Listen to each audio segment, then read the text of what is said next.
ओम नमः श्री यतिराजाय विवेकानंद सूरये सच्चित सुख स्वरूपाय स्वामिने तापहारिणे. We were discussing sutra number 4. We just completed discussing that, but we will recapitulate in the second pada, which has been titled as Yoga and its Practices. The first was yoga and its goal of concentration, samadhi, and the different types of samadhi and what the goal is of yoga. This one, the second chapter, uh, deals with primarily how to practice yoga. So we saw first Patanjali starts with the first two sutras, which discuss about the different kleshas, and then finally in the third one he makes a list of five kleshas: avidya, asmita, raga, dvesha, abhinivesha. That is the root of all sufferings. So this is a master stroke of Patanjali, where he clearly says that if you take care of these five kleshas, the kleshas are obstacles, or everything in our life is full of obstacles. What are the five major kind of obstacles? So Patanjali has managed to make things very simple and not indulge in a lot of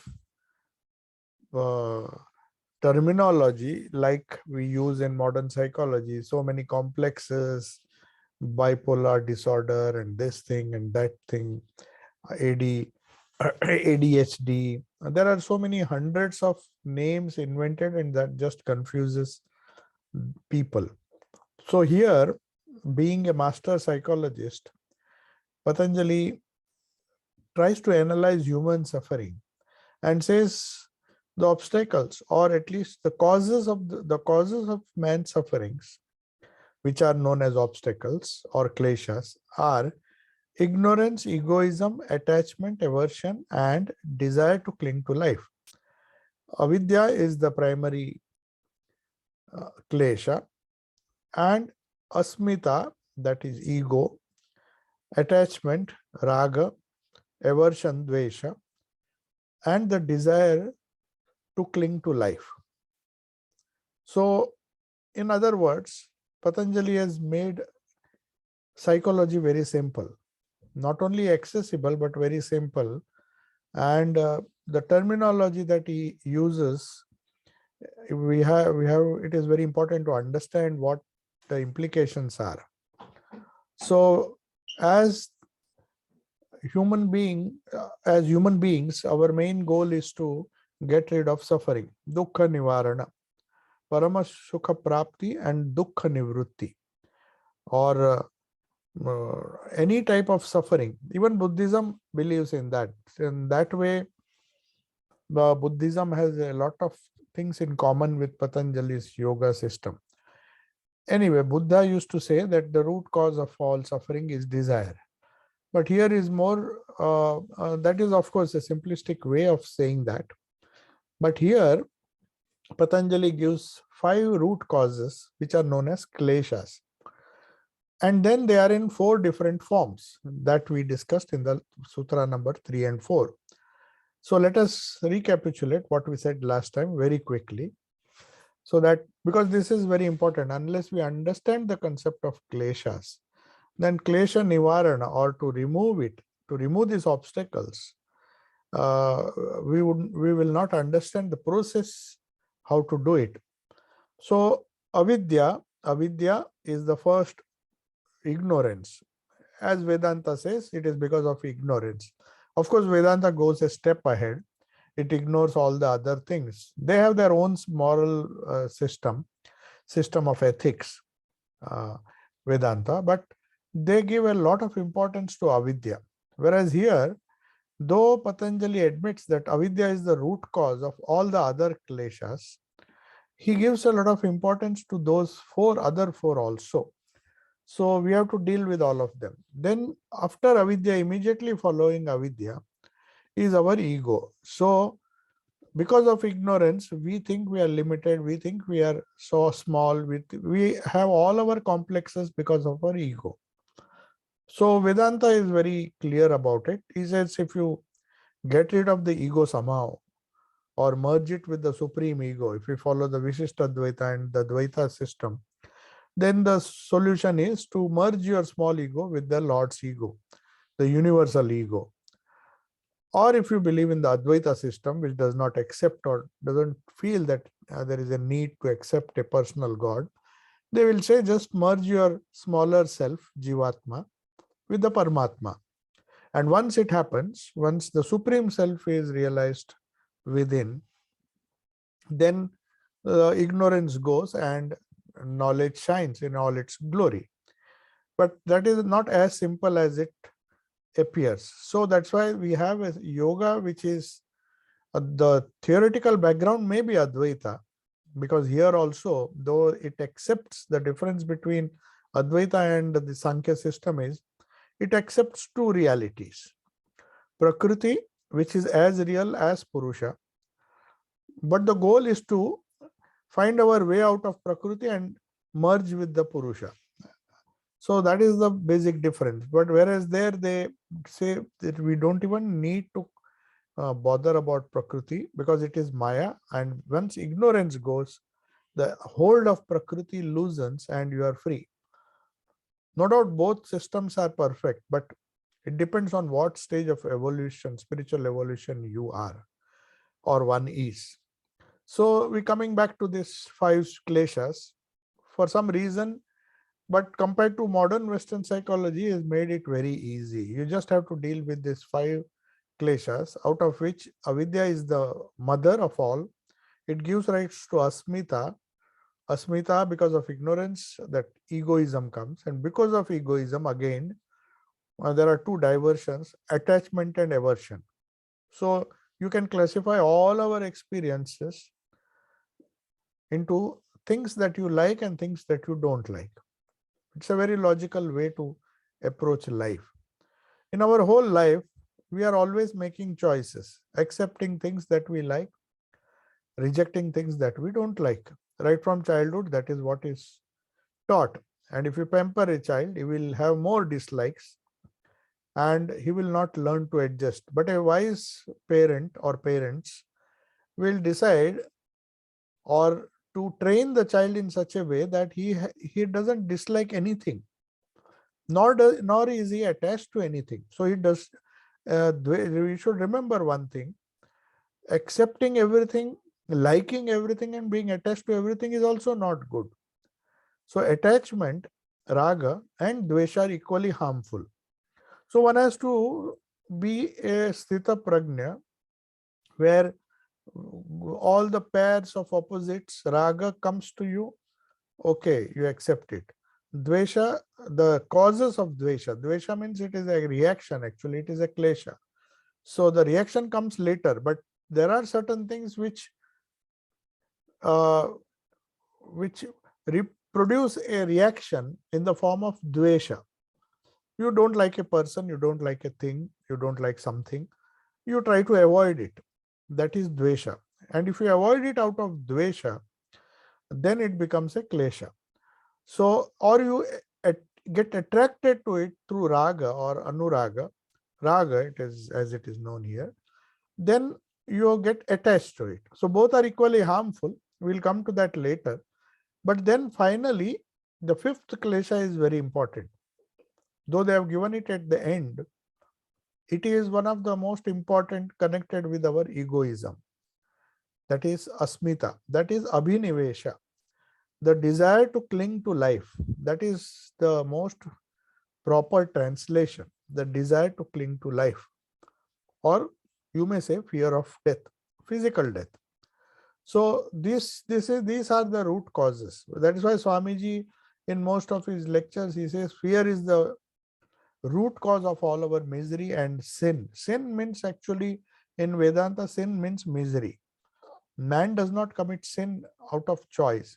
He commits sin out of fear, out of raga, out of dvesha, or out of egoism. And all that has its basis in avidya. So avidya, asmita, raga, dvesha, abhinivesha, kleshaha. So they are the 5 kleshas. This is worth remembering throughout this chapter. Otherwise, it becomes very difficult to understand. Then, as I told you, these 5 kleshas are there in all of us, in all the sadhakas. I mean, if kleshas have gone, that means he has reached the end of yoga or he has reached samadhi. That's the only situation where these kleshas have no hold on a person. Neither avidya nor asmita nor raga, dvesha or abhinivesha. Fear, he has become totally fearless, is not attached to anything, is not detached, or he doesn't hate anything, nor does he have a ego, a small ego or a selfish or a puny ego, nor does he fall a victim of avidya or ignorance. So that is the ideal case. But for all others, all these kleshas can exist in 4 forms. This is very important to understand. These obstacles are no doubt kleshas, but they are not equally harmful in all the people. Everybody has these kleshas, but they exist in different states. Even in the so-called innocent child, they exist. Though we may not see it. That is why Patanjali is very clearly classified. So beautifully he has classified into 5 types. Now let us see what these types are. Avidya, kshetram uttaresham. Avidya is the kshetra, is the cause or is the field. Kshetram means actually field. So only if there is a field, the seeds and the sprouts will grow. It needs a substratum. If there is no field, then there is no question of any weeds or anything growing. Only because we have a field, kshetram is there. What is that kshetram? That is avidya. Uttaresham. Uttaresham means the other 4. The other 4, the all that follow avidya, that is asmita, raga, dvesha and abhinivesha. These 4 is the productive field. Avidya is a productive field. Prasupta tanu vichinna udaranam. So these 4 states of the kleshas, that is egoism, avidya, not avidya, asmita, that is egoism, raga, attachment, dvesha, aversion or hatred, and abhinivesha, clinging to life. So these impressions, though they are present in all of us, they exist in different states, 4 different states. So now you have to remember that what are these 4 states? So we often hear an expression that this person is as innocent like a baby. We see some adults have that tendency. They're very simple by nature. They remind you of a baby's simple nature. Very frank, very straightforward. All the characteristics of a young child, a childlike nature, you can say. Of course, Jesus used to praise this and say that you cannot enter the kingdom of heaven unless you go there as a child. What he meant was, your kleshas should be reduced to such an extent that they should look as if he doesn't mean that you should become a baby. Swami Vivekananda explains the difference here. That doesn't mean that we should be as ignorant as a baby. We should be childlike, not childish. So what is the difference now? That is made clear in this sutra. You see, prasupta, that means the 4 stages or the 4 conditions. Kleshas are in 4 different states. Prasupta is one state. Prasupta means it is dormant, potential. It has not manifested. Supta means prasupta. Supta means one which is sleeping or dormant. Prasupta means which is sleeping totally. To give emphasis, pra is used normally. Kasha means light. Prakasha means more light, complete light. So prasupta, supta, it is already supta, it is dormant, but it is totally dormant. Now, these dormant samskaras, though they may be dormant now, in a child they are dormant. Of course, in a yogi or in a realized soul, he develops these childlike characteristics. In them, they are not in potential form, they are not prasupta, they have been totally attenuated or removed. That is why they exhibit the characteristics of a child. Whereas in the child, there is a slight difference.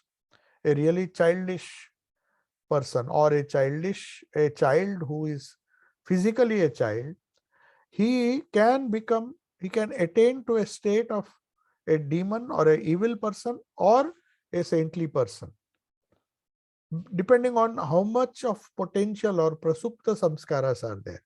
Suppose he has all the kleshas, the evil kleshas, he has too much of attachment, too much of hatred.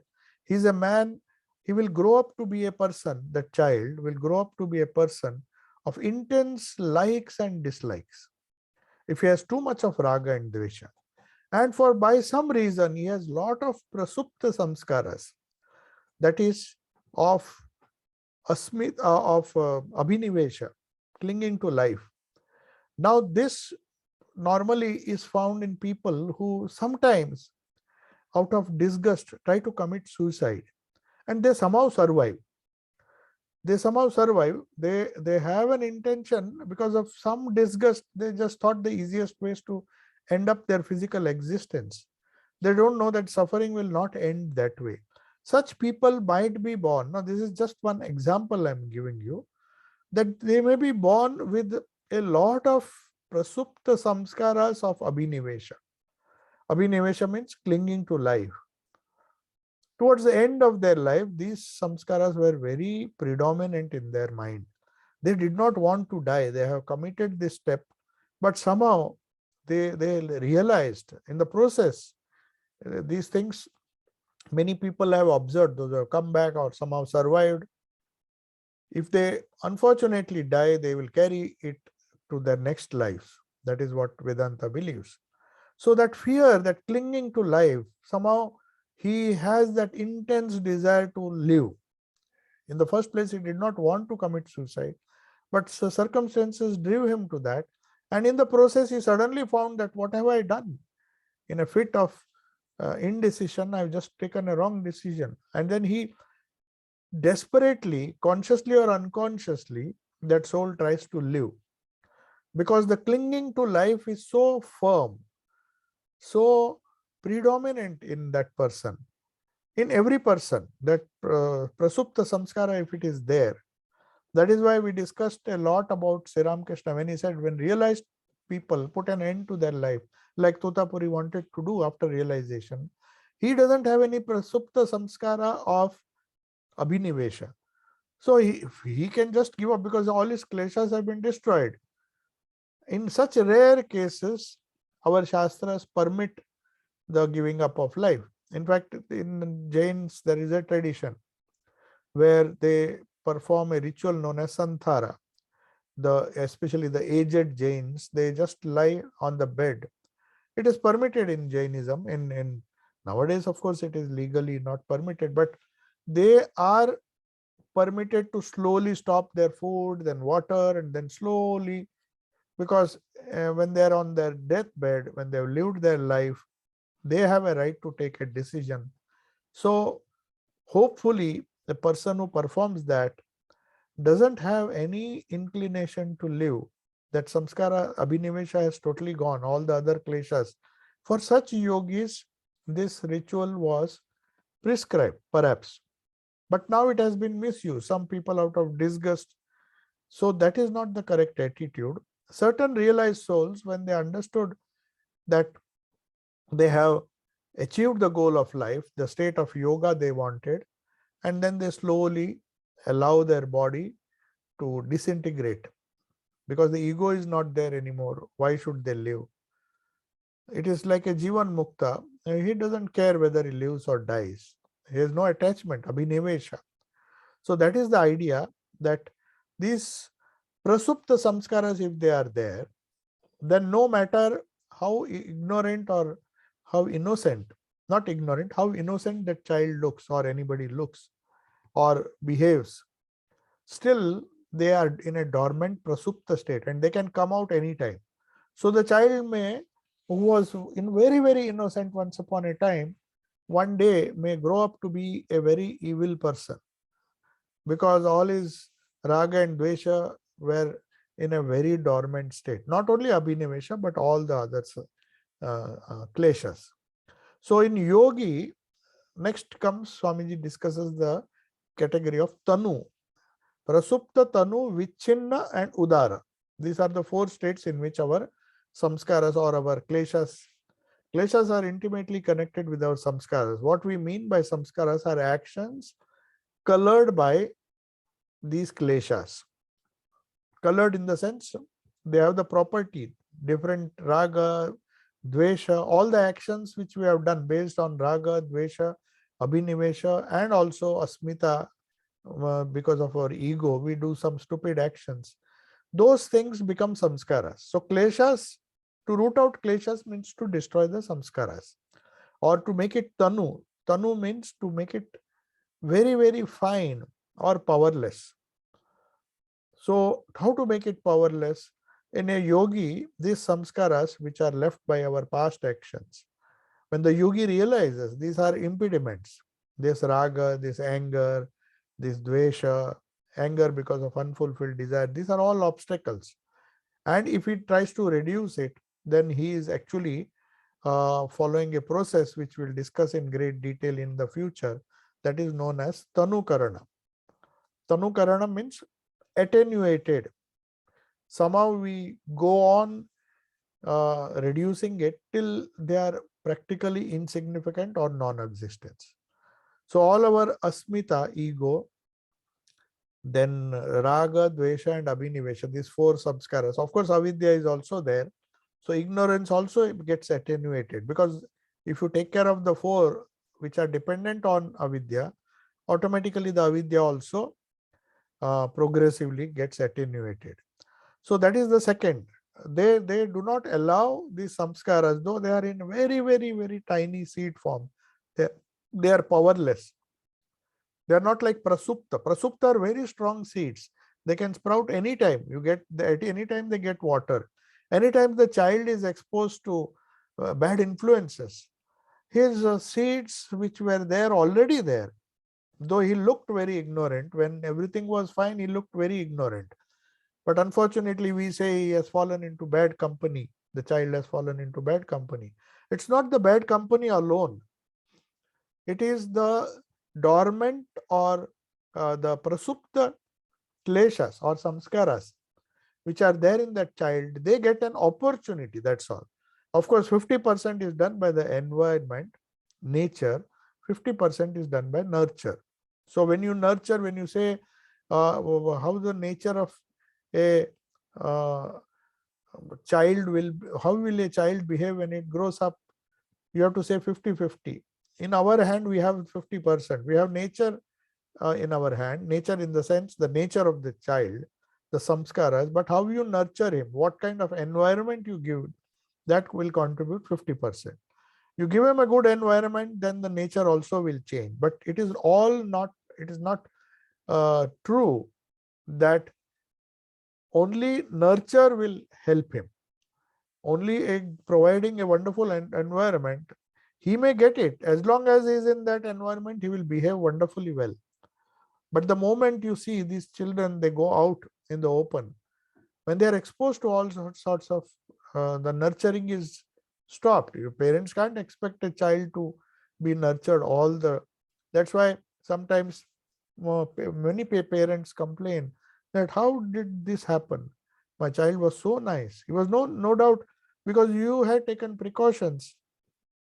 But periodically, if they are not exposed to and not trained in such a way that they can face this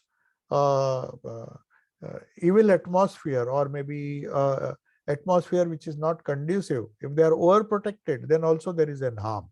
No doubt they have to be protected, but beyond a certain limit, they have to be exposed periodically So that is the psychology which Patanjali, which we can understand from Patanjali's Yoga Sutras, because if we understand these four different states of kleshas, then we can analyze the child, we can analyze ourselves, we can analyze all the sadhakas. So the second thing is, the second tanu is the attenuated, prasupta is the dormant, tanu is the attenuated. Then we have vichinna. Vichinna means overpowered. Now overpowered means somehow, by normally it is because of fear. How do you overpower your kleshas? You are very greedy. Say you have a liking for sweets, and if your parents are dominant and they simply switch off the TV, they just don't allow you to do anything. So a kind of fear is created. So that repressing cause is not, it has not come from within. The child has not been convinced that this is harmful for me. It is only the stick, or either the carrot or the stick, as they say, carrot and stick policy. You can slowly, that in fact the carrot is a better policy than stick. But then if you don't, if it gets habituated to carrots, and when no carrots are available, then neither stick nor carrot will work. Anyway, what happens is, if you repress the, in ourselves or in others, I'm just giving the example of children because it's easy to understand that way, but actually our minds are also like that of children. So we have to deal with our own minds first, then we can hope to have a better control over our children. But we assume that the children are born with this prasupta, this tanu, and all those things, kleshas, they have inherited from their previous birth. So we should give them a chance to develop that, or to protect themselves from these different possibilities. Now, overpowered, which is known as vichinna, is a type of samskara which has been kept under control by a tremendous sense of discipline enforced from outside. There is a huge difference between self-discipline and discipline imposed by others. The discipline enforced by others without logic, just saying, no, you have to do this, you have to do that. So it's like bossing over the small child. Then that discipline is enforced, and their samskaras or kleshas are overpowered somehow. It's like something is rotting, you put a lid over it and say, though it is very, there's no smell at all. But the moment you remove those, the source or the dirt and the thing will be exposed. So overpowering with the help of external forces or external impressions or repressions, they are known as repression or even suppression. Repression is more dangerous. Of course, Western psychology distinguishes between repression and suppression. Suppression is somewhat better than repression, though it is not the ideal way. Suppression is a voluntary you voluntarily pressurize your mind to say that don't do it, don't do it. It's no doubt harmful, but still it is less harmful than the unconscious repression. Repression happens, that's why Swamiji has used the word repression here. The repressing cause is some secret fear inside. See, you have to understand this properly. The difference between suppression is that if you are, that child perhaps has a secret fear of something. Now, that fear prevents it from doing these bad actions right now at this moment. But when those repressing, these are unconscious. Repression is always unconscious, whereas suppression is a conscious effort to press it down. So circumstances have to be created, or the situation or the environment has to be created where self-discipline is encouraged, and the child says, no, I will repress. I have a desire, I have to encounter all these things. I have a raga for so many things, dvesha for so many things. But since I have been told, ignorance, my ignorance has gone. I have been explained why you should not hate, why you should love certain things. That's why Swamiji says it's not enough if you tell a child, don't do this, don't rob, don't do this. Do's and don'ts will not help. How not to do it? That is the secret of Raj Yoga. So Raj Yoga teaches us, especially understanding these kleshas teaches us how to suppress and not repress certain things. But both are wrong because they are known as vichinna kleshas are become, they stay in that vichinna state. So it is as if where on a spring you keep a big stone. The moment you remove the stone, the spring will jump. So if you do it voluntarily, if it is done inadvertently, it is repression, and that gives rise to many complexes. So out of some strange inner fear, fear of parents, fear of teacher, fear of society, fear of police, some people do not commit certain things. But once that fear has gone, you can't trust that person. If all the repressive methods, repressing cause is removed, then he will again exhibit those samskaras will become, vichinna samskaras will come to play, and it will create havoc. So it is like removing all the restrictions. The moment you remove all the restrictions, then you can't control. So that's why we need police and all those things, that fear of police. So it's not a very good way. Self-policing is much better than external police. So that is why when these repressive or suppressive forces press a samskara, it is known as vichinna. And then we come to udara, the last state of existence of these kleshas. The udara means they have now, you can't do anything. They have expanded. No amount of repression will stop it.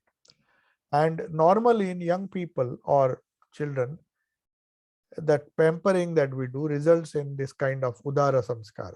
There are some people, parents, who believe that you should simply pull out all stops. No discipline is necessary, neither self-discipline nor imposed discipline. If that is the case, then what happens is all the samskaras become udara. You are just allowed to express whatever in the name of freedom. See, freedom is the most misunderstood concept in our life. The moment you say the child should be given freedom, what we understand is gross freedom. Freedom is not something which allows you to do as you like. Then you are at the mercy of these samskaras. Is it real freedom? That is the idea. So having helpful surroundings, if you give freedom to these samskaras, the expanded, the udara samskaras, of course, if they are good, then it is not a problem. If they are born with good samskaras, that repression, if it is removed, then they will go on doing good work, because like a fountain, all these good samskaras will come out, and right from childhood you will find that child.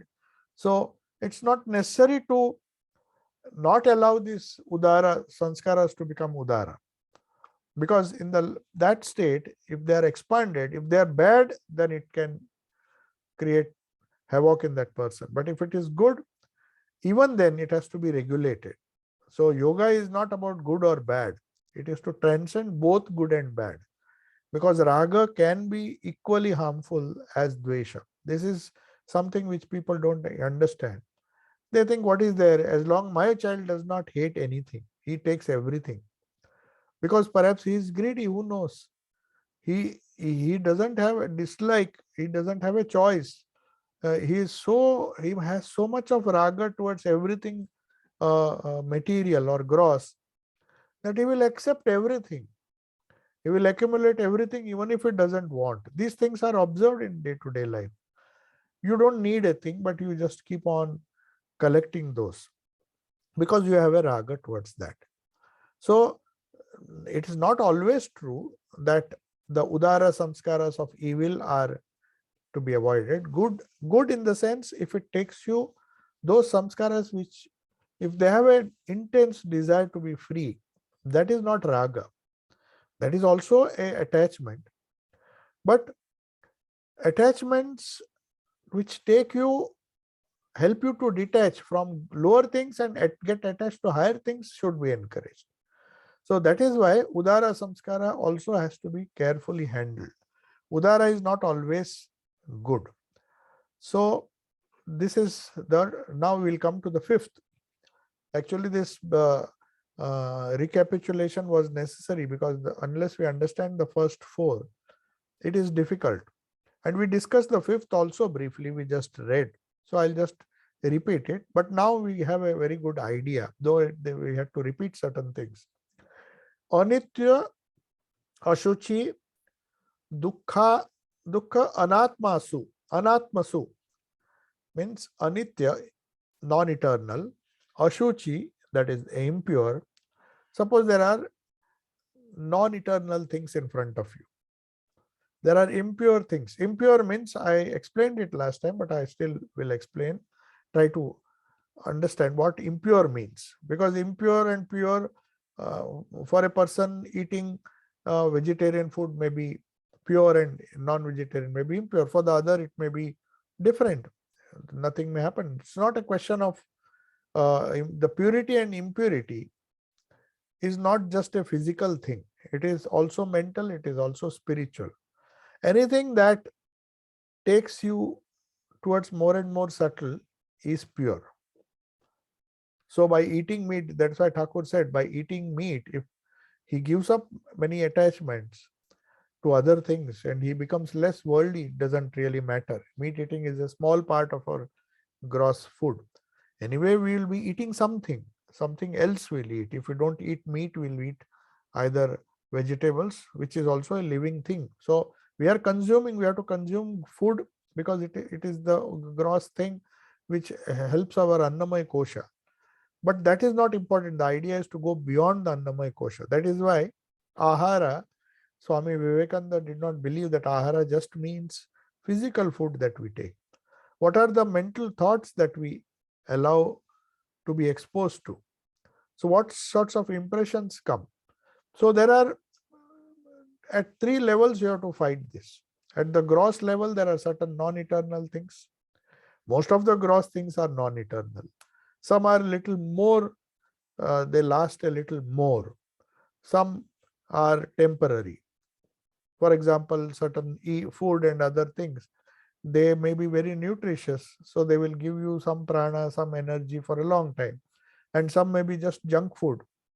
So they are more non-eternal, more temporary than the other food. That is why even there a selection has to be made. What is the food that sustains you for a long time if consumed in a less quantity? That is the main idea behind nutrition. So also in all other objects, subtle or gross, what is the non-eternal? What is the impure? What is the painful? So all these things, taking these things and the non-self, anatma. Anatma means that which is not the self. So four things: ignorance. What is ignorance? Now we are defining ignorance. As we said, avidya gives rise to all the other problems. Avidya gives rise to asmita, asmita, then raga, dvesha, and abhinivesha. And they are in four states. That's what we discussed in the first four sutras.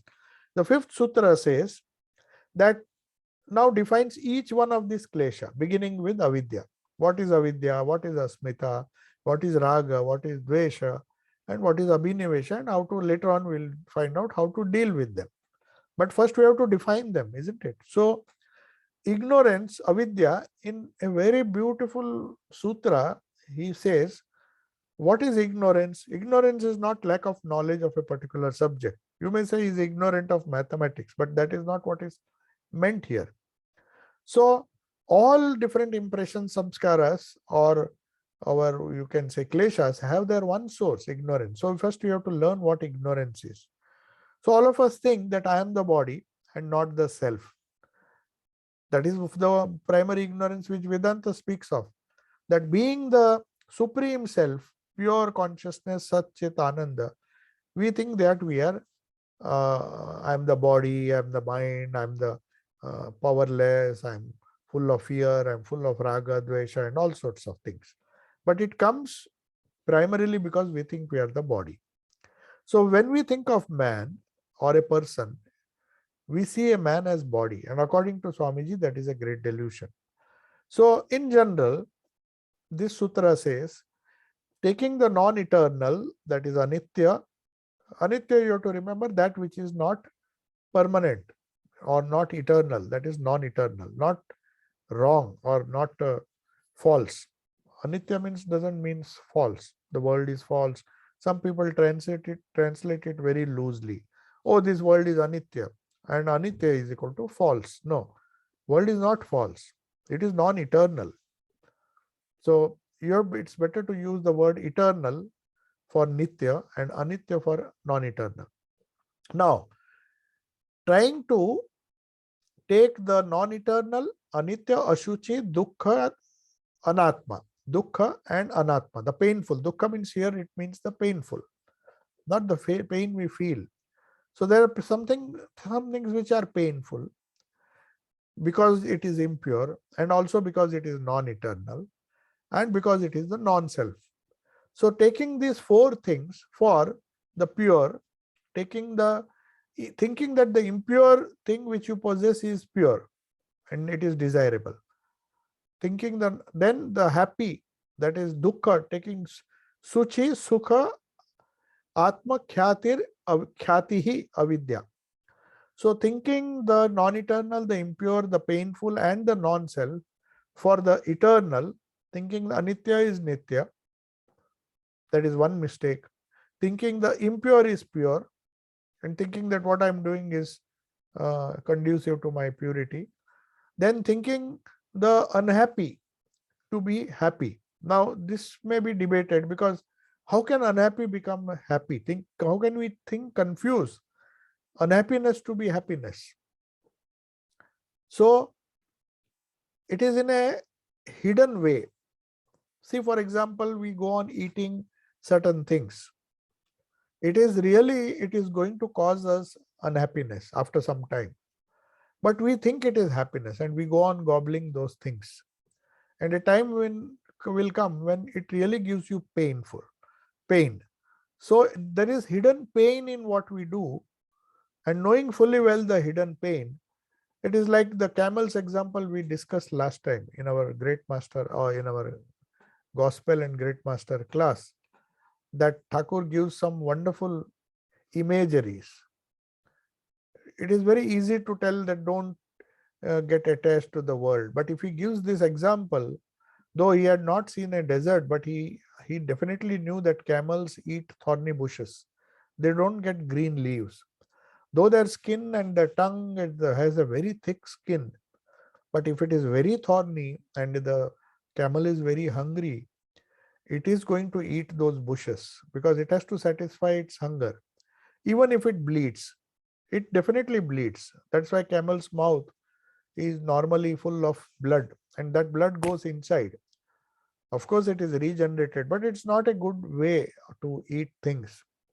But because of its hunger, it is tasting sweet. Some pain is there, and considering that pain to be the painful to be happiness, getting joy in the painful, apparently painful, which is ultimately going to harm the camel.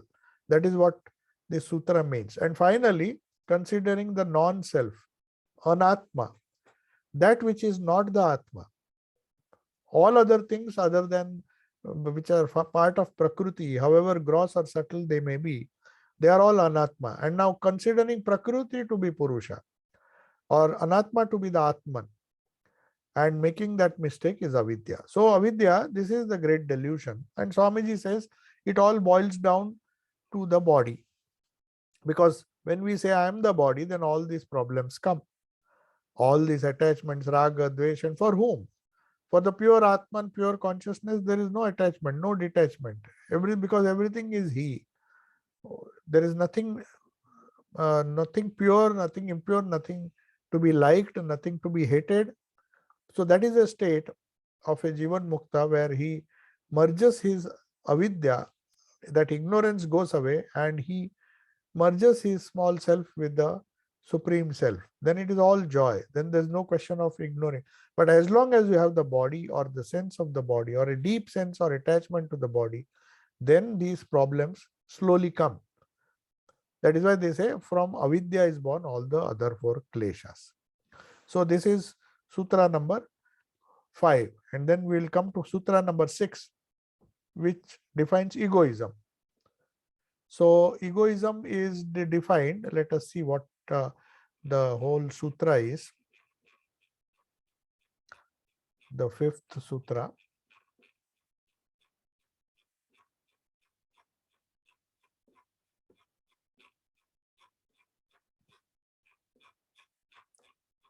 Yes. Anitya Ashuchihi. Oh, that we discussed now. Drik Darshana Shaktyor Ekatmatva Asmita. To identify consciousness with that which merely reflects consciousness, that is egoism. Now, let us see. Drig Darshana. Drig Darshana means egoism. The seer is the Drig. And the instrument of seeing, the seer is the Darshana. Identification of the seer with the instrument of seeing. The seer is, who is the seer? Drig Drishya Viveka. There is a beautiful book on Vedanta which totally deals with the aspect of the seer and the seen. In fact, Swami Jagadanandji used to encourage. Normally, there are many Prakarana Granthas for studying Vedanta. So, Revered Atmasanji Maharaj used to tell us that when they were young, Swami Jagadanandji, who translated the great master, once said that of all the texts, the Prakarana Granthas, which we have to start from somewhere, isn't it? Vedanta study, Vedanta Sara is there. It's a good book. There are other books, Atma Bodha is there, Tattva Bodha is there. So many Prakarana Granthas have been written for a beginner. So one of the books which are really important or which is very helpful in understanding the basics of Vedanta is Drig Drishya Vivek. Now, what does this book do? What is the seer, which is the pure self, the pure one and immortal? This is the self of man. And what is the non-self? These are all the instruments. So, and the objects outside. So everything else may not be darshana. Darshana is the process, the process of seeing. As I told you, there are three things. Actually, it can be divided into three, not two. Drig and Drishya. Drishya means that which is seen, and Drig means one who sees. So a person who sees something outside, and the process of connecting them is darshana. So you have darshana only if there is an object. If there is no object, if the world does not exist, then only Drik remains. The seer, which is the real self, the pure one, the ever holy. Ever holy means these are the different qualities, purity. These are the standard words that are used, like Sat, Cheta, and Ananda. Pure existence, pure knowledge, or pure consciousness, and pure bliss. Pure joy, not broken joy or false joy or temporary joy. So the infinite, the immortal, the pure, the self, which is the seer. Seer is always that. Vedanta, that is the greatest discovery of Vedanta. We are the seer, but we are identifying ourselves. That is the real self. When you say, who are you? We are the Drig. We are not the darshan or that which is seen. But what are the instruments? The instruments are chitta, beginning with in that order. Chitta is the mind stuff, because without kleshas or without these samskaras, you don't have the other faculties like manas, buddhi. I told you mind is divided into four parts. So chitta is the mind stuff, is the primary material, out of which, of course, buddhi is also there. Buddhi is the shining part or the determinative faculty which decides. So we can identify ourselves in different layers. Manas or the reactive mind. So the reactive mind is very close to the senses and the indriyas. So the indriyas also give us certain inputs, that is darshana. We do darshana with that. So that is why, in the Uttarakhand, when one sadhu meets another person, they greet you by saying, darshan saaf hai. Saaf hai means, is it pure? That means, are you seeing a proper darshana? Here, darshana is clouded. It is clouding the Drig. So when you ask him, it is like reminding that, are you seeing yourself within, or are you seeing the non-eternal, the impure and other things which make the non-self, anatma. So that is the idea. The anatma is made of chitta, the buddhi, but the way is through that anatma, these instruments only.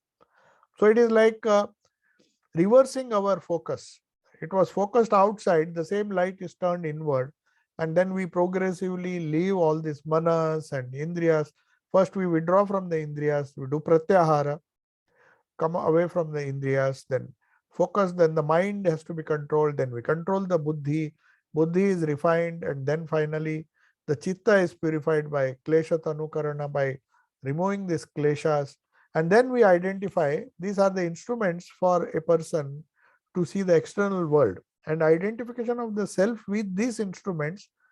Once you identify with the instruments, you'll identify with the objects also, because these objects have no reality apart from the instruments that sees it. For a blind man, there's no color. He'll never get attached to any color because his instrument is gone. If there are instruments, he will see the world. We have the five indriyas, gyanendriyas and karmendriyas. Through that we are reacting.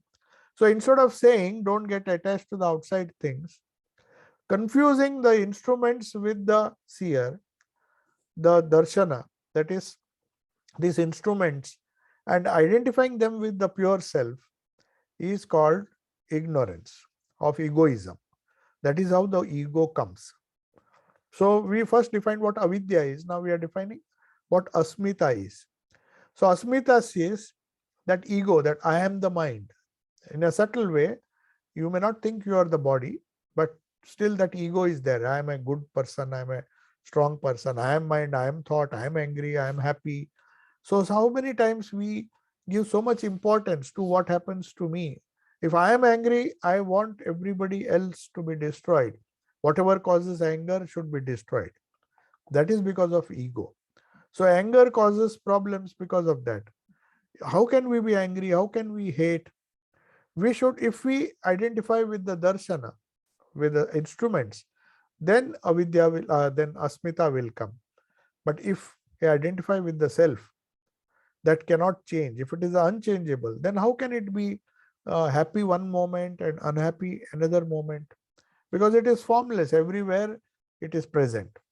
So what can change it? There will be no change. No right, no sense of wrong.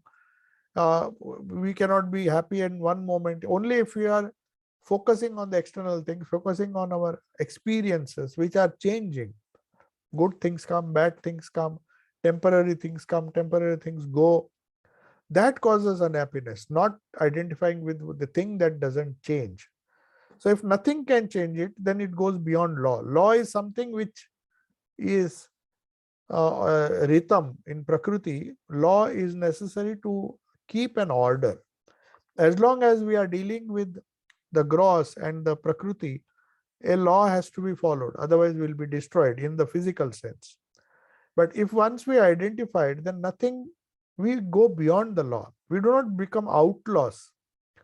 So one Swamiji said, don't become outlaws, but go beyond law.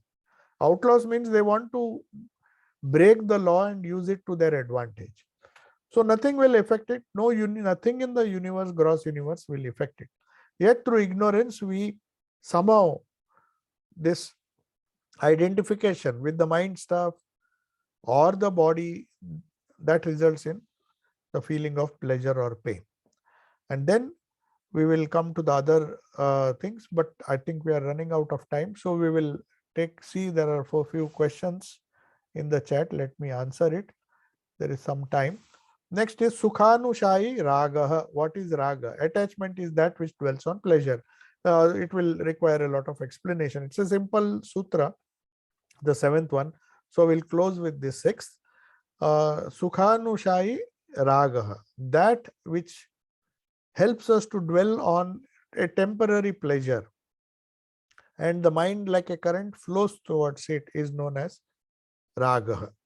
So Sukha Anushayi. Anushayi means that which follows, that dwells. Literally it means it is flowing. Sukha Anushayi, that which, Sukha, the word used here is Sukha, not Ananda. You have to remember the difference between the two. Sukha means pleasure. Ananda means bliss or joy. So we'll discuss the difference between the two in the next class. So there's one question. How can we get rid of repressive feelings? How can we minimize causing repressive feelings in our children when we discipline them? Yeah, this is a good question. You see, there are two things. One is subjective, another is objective. First, let us start with the subjective. So how can we get rid of repressive feelings within ourselves or in our children? They are two different things. First thing, we have to minimize our repressive feelings. So whatever decisions we take to subdue or to make vichinna, that is what the word is used, to control these kleshas. If it is tanukarana is done, if they are attenuated by sadhana, that is the best way, most normal and logical way. But many people can't wait till they do enough sadhana so that the samskaras have been destroyed. The best way is, of course, to do japa. The more japa we do with intensity, the samskaras become attenuated. Then this question of repressing or suppression doesn't come. The vichinna avastha is only for those people who want an immediate solution. Now I have this problem, I want a solution. So first repress it, and then when the mind is calm, do sadhana. Or even if it is not calm, if you do sadhana, if you have faith in that, all this repression and suppression is not necessary. Vichinna avastha, you don't have to bother.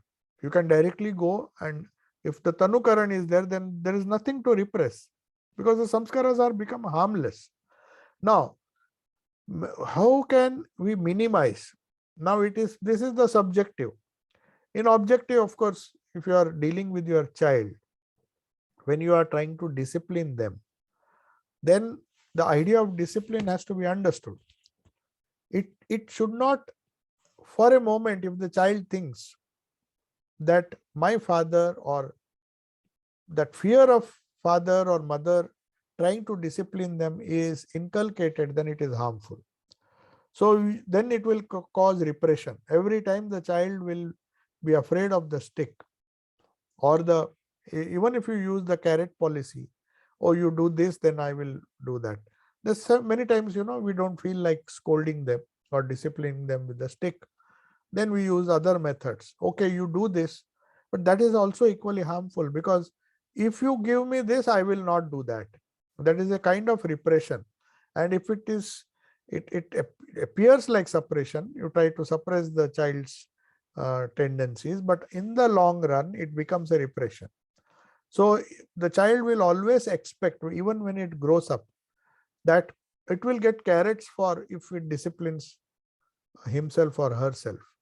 But that is not true. The world is not going to care if that protecting repressive or suppressive care of the parents is not there. If it is there, as long as it is there, it may work, but afterwards it will not work. So to discipline children is a very, very, very difficult task. So that's why it's a huge responsibility, because we are not dealing with ourselves.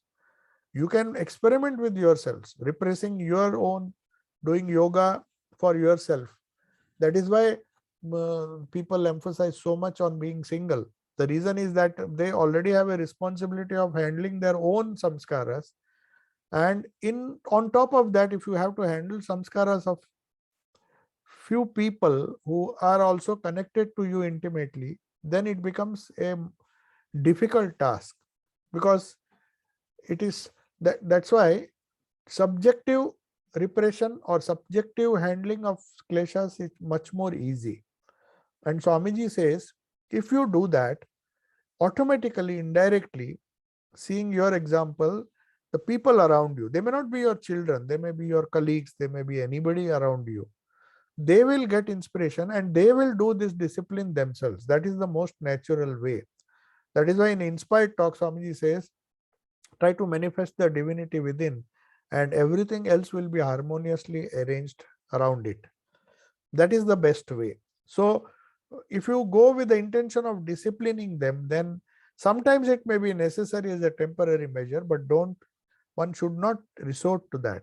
The best way is to show by example. show by example that this kind of thing I do because it helps me become a better person, helps me in yoga. So all these things have to be very, very carefully explained. And then if we teach the child to uh, discipline themselves, there's nothing like that. But as you said, your question is how to minimize causing repressive feelings in our children. You don't cause repressive. If you scold them, then there will be repressive feelings. If you put fear in them, there will be repressive feelings. If you give them carrots indirectly, it is a kind of repression that they are doing, because they know that if I do these certain things, my father will reward me or my mother will reward me. And then what will happen is, ultimately, when it grows up, when it is independent, the child will want such carrots to, otherwise it will feel helpless. But if it has been trained right from beginning to repress or suppress, better still suppress than repress, consciously, not unconsciously, consciously suppress certain things which are very harmful. Of course, they need to be told. That is true. But after telling, let the choice be theirs. They should feel that they are taking their decisions in their own life. That is a more scientific way. So I'll take your leave. Om Shanti Shanti Shanti. Hari Om Tat Sat. Sri Ramakrishna Arpanamastu.